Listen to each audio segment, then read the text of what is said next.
नमस्कार दोस्तों, रोज for nation में आप सभी का स्वागत है। और आज हम कैजुअल ड्रेस में आपको नजर आ रहे होंगे, अपना गांव आए हुए हैं। होली का माहौल है तो आज हम बात करेंगे। और मेरे पीछे देखिए खेत पूरा नजर आ रहा होगा। और यहाँ पे देखिए मिर्ची उर्ची लगा हुआ है। ये छोटा सा बागी है और इन्हीं का यहाँ पे घर है। तो आज इन्हीं से बात करेंगे कि इनका सपोर्ट किधर है। लोकसभा का चुनाव काफी नजदीक है और ये भी नवादा जिला में रहते हैं, तो ये जानना जरूरी है कि इनका झुकाव किधर है, एनडीए की इंडिया, ये जानने का कोशिश करेंगे। तो स्वागत है मेरा चैनल पर आपका। बहुत बहुत स्वागत है आपका भी। और जितने भी दर्शक लोग आपके चैनल के माध्यम से देख रहे हैं उनको भी मेरे तरफ से होली की हार्दिक शुभकामनाएं। और जहां तक बात है बीजेपी की, तो नहीं, बात ये है कि पहले तो बात है कि आपको अच्छा कौन लगता है। एक इंडिया गठबंधन है देखिए और हम एक लोग एनडीए तो गठबंधन है। पहले इधर सुनिए मेरा बात। एक इंडिया गठबंधन है जिसमें बहुत सारे गठबंधन वाले हैं, हाँ जैसे कि बिल्कुल, आरजेडी है, हाँ सपा बिल्कुल है, सही बात। आप पार्टी है, बहुत सारे हैं। हम्म और एक तरफ एनडीए है। एनडीए में भी एक पार्टी का ही नहीं रह गया कि बीजेपी को खाली कर सकते हैं। आरएसएस से, उसके साथ ही साथ आप जदयू कह सकते हैं, जेडीयू। तो अभी तत्काल वो पलटने के बाद उलट गए तो इधर आ गए हैं। तो आप पहले ही बताइए कि आपका झुकाव महागठबंधन की तरफ है कि एनडीए की तरफ। देखिए अभी तो फिलहाल हमारा जो जहां तक सोच है एनडीए के तरफ में है।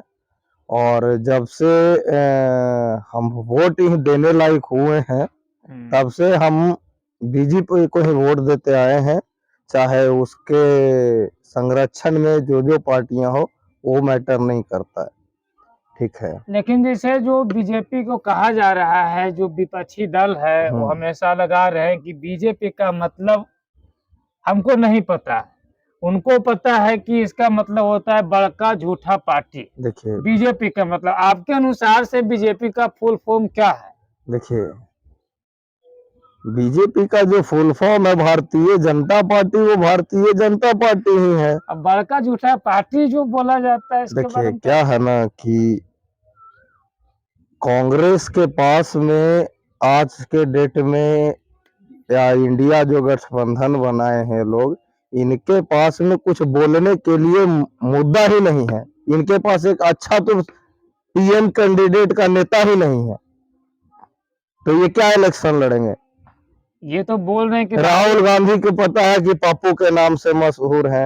उधर विपक्षी दल के नेता बोलते हैं पप्पू, जैसे कि पीछे दल के ही नेता बोलते हैं बड़का झूठा पार्टी, उसी तरीके से तो उनको भी पप्पू पहले इनके पास जो इंडिया गठबंधन ये लोग बनाए हैं, पहले ये लोग खुद ही तो डिसाइड करके इनका पीएम उम्मीदवार कौन है। इनका पीएम उम्मीदवार राहुल गांधी रहे। अभी बोला तो नहीं। आप कह देंगे राहुल गांधी के है तो राहुल गांधी ने ना हो जाएंगे। खोल के बोलेंगे तब ना। ये लोग तो खुद ही एक से एक चोर पार्टियां बैठी हुई है जिनको खुद ही नहीं पेट भरता है। कौन आपको चोर नजर आता है? समाजवादी नेता सब है। समाजवादी का तो देखिए ना यूपी में क्या हाल था। हम तो पूरा नॉर्थ इंडिया घूम के बैठे हुए हैं। आप कहाँ कहाँ घूमे, पहले ये भी हमारे दर्शकों को बताइए, क्योंकि आप ये इंसान जो हैं ये काफी जगह घूमे हैं। जम्मू कश्मीर में हाल फिलहाल से आपको 1.5 साल ड्यूटी की जम्मू कश्मीर। 2 साल वहां पे रहे हैं हम। और उसमें कौन सा मतलब करने ड्यूटी करते थे? सरकारी नौकरी? वहाँ नहीं, ना ना हमारा प्राइवेट जॉब है। एक्चुअली हम सेल्स से रिलेटेड में है। अभी कौन पोस्ट पर आप तो ड्यूटी करते हैं? अभी तो हम यहाँ पे सेल्स ऑफिसर हैं पार्ले में। पहले हम हिमालय में थे तो उसी के माध्यम से हम जेएंडके में कुछ दिन काम किए थे, जिस समय 370 वहाँ पे हटाया गया था जम्मू कश्मीर। हाँ, तो उस समय तो गए तो वहाँ पे नेट भी नहीं बनता था। हम लोग को साइबर कैफे में काम करना पड़ता था, जाके कुछ भी डाटा वगैरह का काम हो तो वहां पे करना पड़ता था। और इतना बुरा कंडीशन है, आज जाइए जम्मू आराम से घूम फिर के चले, ये कोई डर भय नहीं है। लोग बोल रहे हैं कि 370 धारा में जैसे बदलाव किया गया है, लेकिन आप बोल रहे हैं कि पहले घूमने और पहले हो जाना चाहिए था। ये कांग्रेस अपना रोटी सेकने के लिए बस, जैसे आज क्या अब आरक्षण जैसे जहां पे आरक्षण का कोई मतलब ही नहीं बनता है, शिक्षा में आरक्षण का क्या मतलब बनता है कि अगर कोई 98% ला के और 42% वाला को टीचर बना दिया जाए, वो क्या स्कूल में पढ़ाएगा और वो उस स्टूडेंट क्या पढ़ेगा? आरक्षण है का तो पहले डॉक्टर में आरक्षण, क्या है डॉक्टर में आरक्षण? किसी के जान के साथ में खिलवाड़ ही ना कर रहे हैं। और हम तो बीजेपी के सपोर्टर भी हैं, और अगर आपके चैनल के माध्यम से जहां तक ये बात पहुंच जाए तो हम तो खुल के कहेंगे कम से कम ये जातिगत आरक्षण को हटा दिया जाए। जातिगत आरक्षण पर ही तो यहाँ पे लड़ाई छिड़ा हुआ है। हम इतना आरक्षण देंगे, ओबीसी चल रहा है, ओबीसी। आज पहले राहुल गांधी आरक्षण इस देश को खोखला बना देगा, ठीक है ना? आने वाले टाइम में इस देश को खोखला, ये नहीं आज अगर हम लोग देखिए, हम लोग अगर फाइट करेंगे, कुछ भी करेंगे, कुछ भी होता है तो हम लोग भी आरक्षण के लिए अगर मांग करेंगे तो हमको भी मिल जाएगा। ऐसा नहीं 10% अभी जनरल वालों को भी तो आरक्षण दिया गया है ना, है तो सबको फिर वैसे ही आरक्षण दे दिए 40% बात बराबर हो जाएगा। लेकिन आप बोल रहे थे कि मतलब उत्तर प्रदेश में पहले क्या होता था? उत्तर प्रदेश में माफियाओं का वहां पे सरकार चलता था, समाजवादी पार्टी थोड़ी ना मुलायम सिंह चलाता था। तो बोल रहे समाजवादी पार्टी से हम लोग है, समाजवादी पार्टी कहने से थोड़ी ना हो जाएंगे। उत्तर प्रदेश का हाल क्या होता देखिए ना, आए दिन इनकाउंटर होता है, आज ये माफिया कल वो माफिया। वो तो शुक्र मनाइए योगी जी का असीम कृपा से आज यूपी में कुछ सुधार आ गया है। आज जाइए रोड और सड़कें देखिए वहां की क्या कंडीशन है। अच्छा, लेकिन माफियाओं का राज इनमें रखा जाता है। बार बार जो है अखिलेश यादव जी जो है, कोई भी कांड होता है तुरंत वो अपना ट्विटर पर डाल देते हैं, देखिए यहाँ क्या हो रहा है। यूपी में क्वेश्चन लीक हुआ तो बोले देखिए यूपी में क्वेश्चन लीक हुआ है नहीं? योगी सरकार में क्वेश्चन लीक हुआ है, क्या सपा में क्वेश्चन लीक नहीं हुआ था? हमको तो जानकारी नहीं है, आप ही बता सकते हैं कि सपा में हुआ था कि नहीं हुआ। अब वो योगी जी हैं, ठीक है, कोई भी योगी जी क्या कोई भी सीएम होता है तो वो कोई ऐसा डिपार्टमेंट है कि जो आज के डेट में सही नहीं है? कोई ऐसा डिपार्टमेंट है जो सब सही है, साफ सुथरा है? वो तो नहीं है, लेकिन उसमें सुधार अब क्वेश्चन लीक हो गया तो इसमें योगी जी थोड़ी ना आके कर दिए या वो करवा दिए। हाँ, लेकिन ठीक है, अगर क्वेश्चन लीक हुआ तो उसकी वो सब की तो जांच होने वाली चीज है। ये सब जांच हो, जो इसमें जो वो है उनको इस पे कार्रवाई किया जाएगा। आपका मानना है कि जब योगी जी शासन में नहीं थे तो यूपी का कंडीशन जो है माफियाओं वाला राज बन गया, और जहां तक कि बिहार में भी आरजेडी चल रहा है, तो इस पर आप क्या बोलना चाहेंगे? आरजेडी में तो हमको जहां तक याद है कि जब छोटे छोटे थे तो 7 बजे के बाद कोई घर से बाहर नहीं निकलता था। हम तो यही आरजेडी को देखे हैं। अटल जी जैसे और लाल कृष्ण आडवाणी जैसे नेताओं का रथ यात्रा रोक दिया गया था आरजेडी के सरकार में।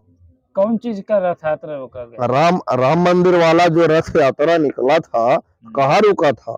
आरजेडी की सरकार न थी उस समय तो बिहार में। वाला तो अभी बोले हैं कि राम गोरबा टूटेगा तो राम मंदिर जाइएगा कि हॉस्पिटल जाइएगा। तभी हम एक दिन तेजस्वी जी का वीडियो देखेंगे, टोपी पहन के पूरा गए थे अभी कहीं टोपी कौन मस्जिद में। तो उस समय क्या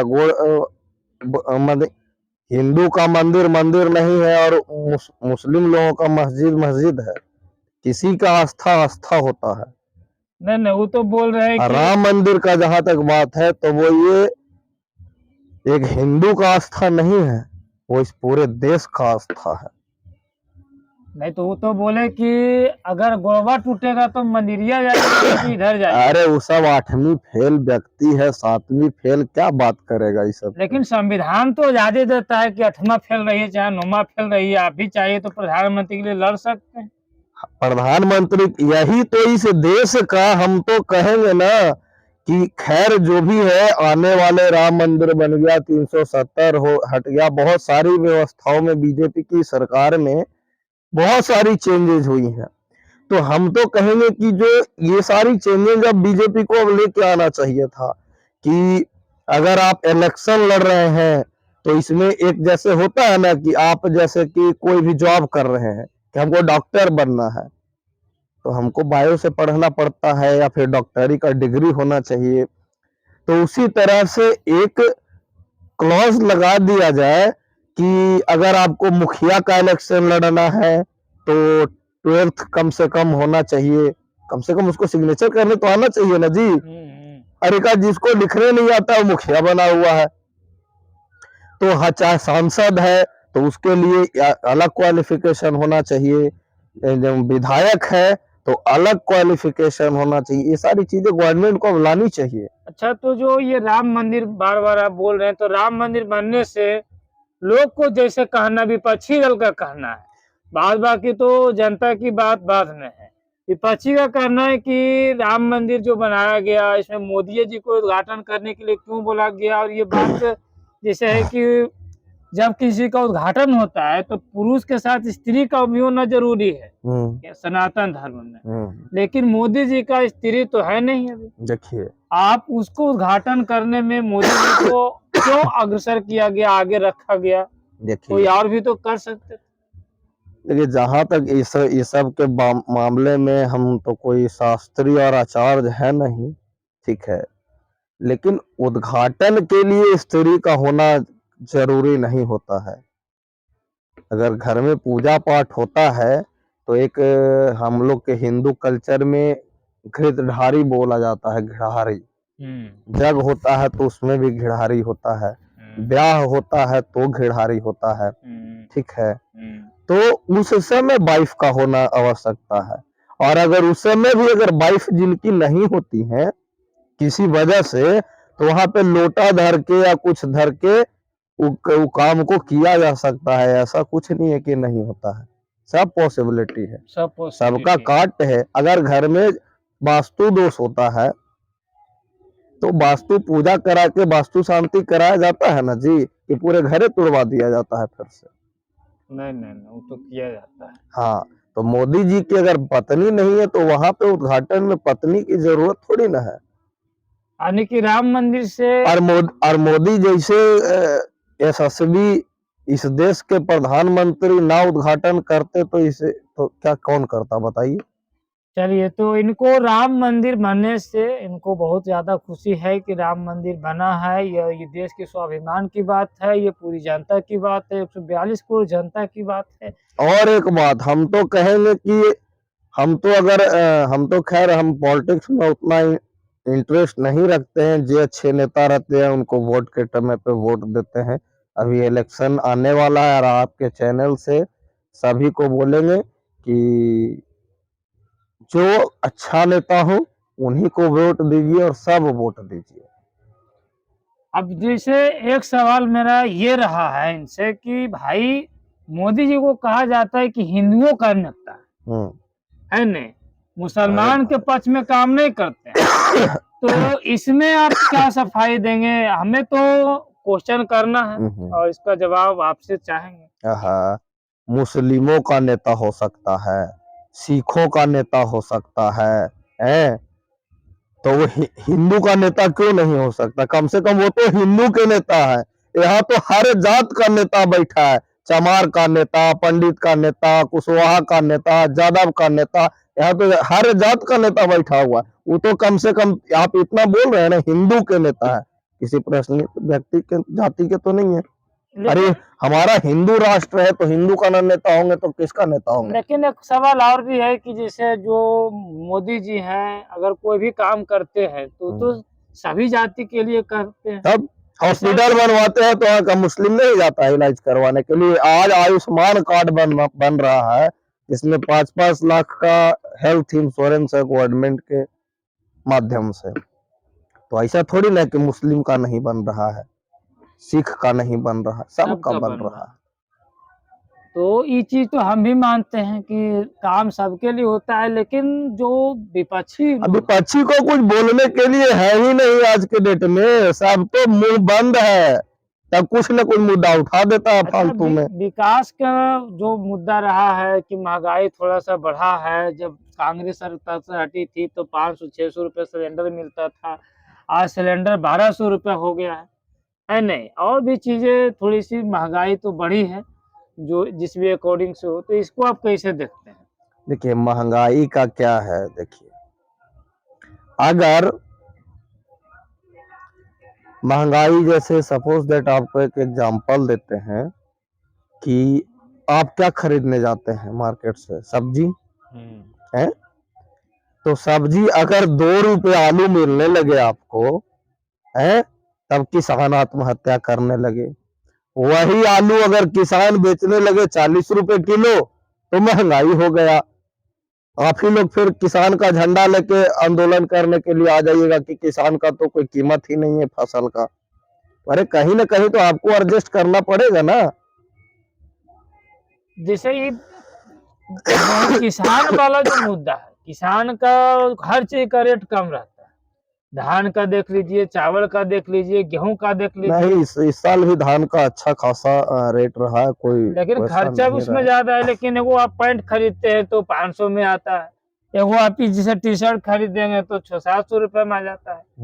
तो और चीजों में जो महंगाई है वो देखिए इसमें आजकल नहीं। का यूथ का क्या है ना, यूथ का क्या है कि देखा देखी है। आजकल के युग में पैसों का कोई कीमत नहीं है। अगर जो दिहाड़ी पे करने भी काम भी आता है, तो वो भी देखिएगा कि घर से आएगा पूरा पैंट शर्ट पहन के, ठीक है, यहाँ पे उतार देगा, फिर खराब कपड़ा पहन के और आपके यहाँ काम करेगा, शाम में फिर जिट जाट में वो चला जाता है, ठीक है। तो उसको मतलब नहीं है पैसा का सेविंग से। तो पैसा सेविंग करना आपके हाथ में आपके उस पे है ना। आप 500 कमाइए, 1000 रुपए का ब्रांड की कमी थोड़ी ना है आज के जैसे डेट में दुनिया में।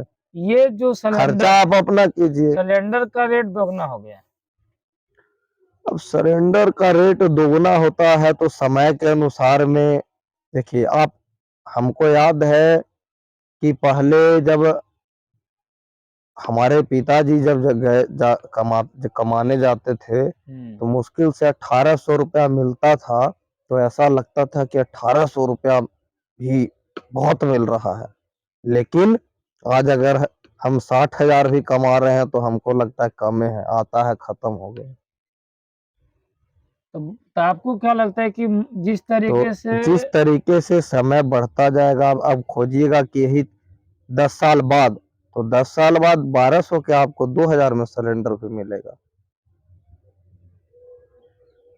तो समझ रहे हैं, इनका मानना है कि समय के अनुसार जिस तरीके से सैलरी की बढ़ोतरी हुई है, उसी तरीके से महंगाई में भी थोड़ी सी बढ़ोतरी हुई है।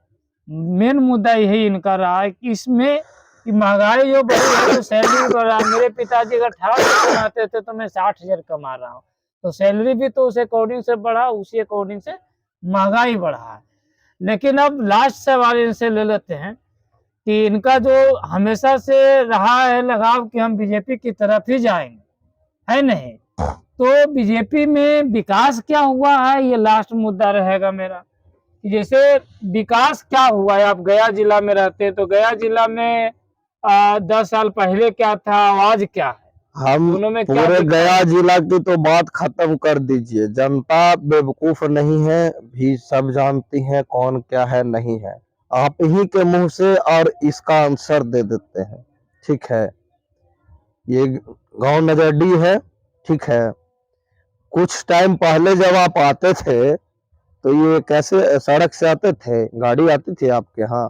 नहीं उस समय तो है रोड काफी खराब था, इस तरह खराब से था। होता था, इतना अभी होता आते था। हैं एकदम दौड़ते हुए, तो प्रधानमंत्री ग्रामीण सड़क योजना के तहत से गांव घर घर तक रोड बन गया। बिजली कितना आता था, 10 साल पहले तो थोड़ा सा बिजली की कमी। बिजली का क्या, हमारे गांव में तो था ही नहीं। आज 22 घंटा तो लाइट है ना, हाँ 20-22 घंटा लाइट रहता है ना। और क्या विकास चाहिए? पानी, बिजली, सड़क, शिक्षा व्यवस्था, कितने एम्स खुले? कितना एम्स था पहले कांग्रेस के सरकार में, आज के डेट में कितना एम्स है? तो विकास कहाँ नहीं हुआ? विकास। और लोगों को क्या चाहिए? सड़क, बिजली, पानी, शिक्षा, हॉस्पिटैलिटी, तो गवर्नमेंट सब तो कर रही है। ये कोई कहने की चीज थोड़ी ना है, सबका देखा है। तो आपने ये चीज देखा कि इनका मानना है, सही बात है कि हमारा गांव में पहले रोड नहीं थी, लेकिन अब ये जीटी रोड है, कल मैं दिखा दूंगा, इसका भी वीडियो दिखाऊंगा आपको। तो ये तो विकास हुआ है।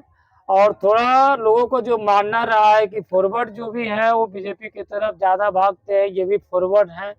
तो कल मैं और लोगों से बात करूंगा, क्योंकि कल नॉमिनेशन है नवादा में, और नवादा से विवेक ठाकुर है जो कि बीजेपी की तरफ से आ रहे हैं, और इसके बाद श्रवण कुशवाहा जी हैं जो कि इंडिया गठबंधन के हैं, और साथ ही साथ नवादा जिला से गुंजन सिंह का भी सुन रहे हैं कि वो भी लोकसभा में आने वाले हैं।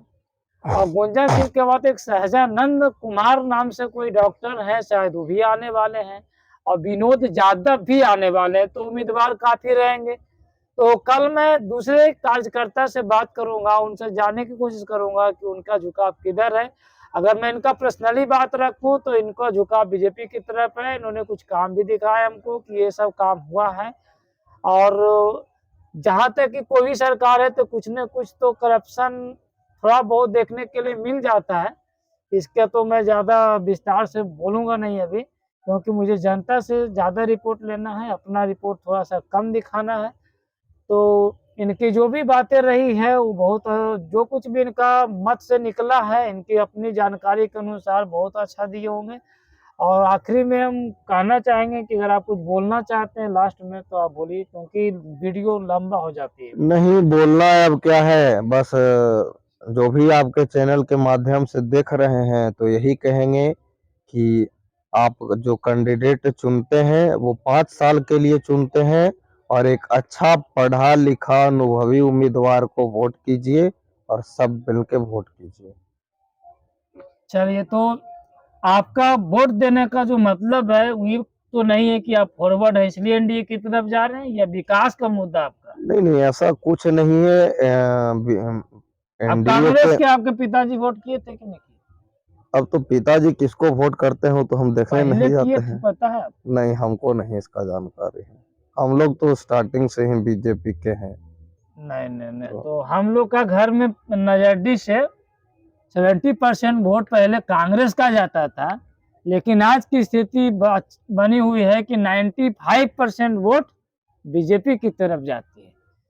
तो ये चीज देखने लायक है कि चुनाव तो काफी नजदीक है, और 19 अप्रैल को शायद हमारा नवादा जिला में वोट पड़ेगा। तो अब तो उसके बाद ही पता चलेगा कौन जीते हैं नहीं जीते हैं। नहीं, इस बार एकदम बीजेपी की आ जाएगी। 400 पार जाएगी क्या? 400 पार। ठीक है दोस्त, तो बहुत बहुत धन्यवाद। और पूरा वीडियो शायद आप देखे होंगे, चैनल को सब्सक्राइब जरूर करिएगा, क्योंकि आपको न्यूज अपडेट और वास्तविक न्यूज दिखाने में हम काफी मदद करेंगे।